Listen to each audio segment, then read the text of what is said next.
Hello, I'm Chris Curran, author of Leap Beyond Your Limits. I am Meena Singh, CEO and founder of In Awe Coaching and In Awe Foundation, Inc.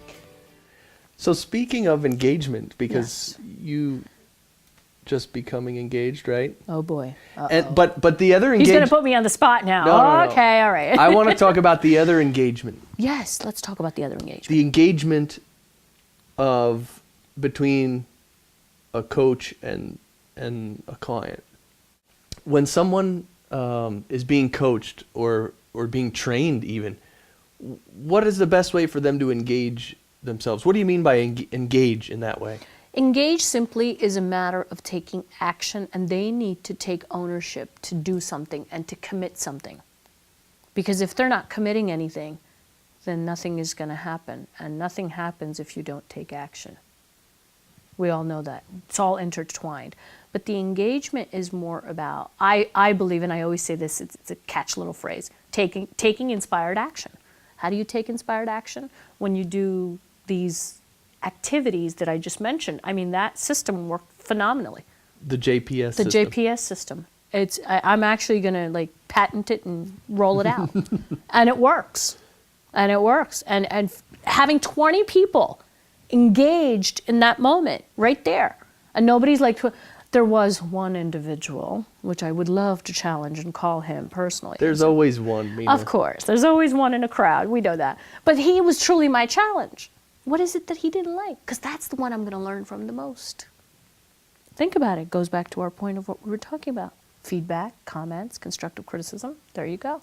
Another opportunity for growth. And something didn't sit well, and I knew that. I noticed it as I was standing, observing the room. He was the only one. Right. He was not engaged. He was not engaged, and that's okay. But hey, come on, folks. Getting, 17, 18 people engaged versus one not, that's okay. They still did the exercise, don't get me wrong.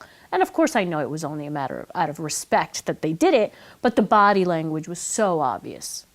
It was just so obvious. Yeah, I usually just tell, right, when that happens, I just encourage people to play along, you know? I don't know, like... I like that. This whole idea of being playful and having fun or just being lighthearted. I like that.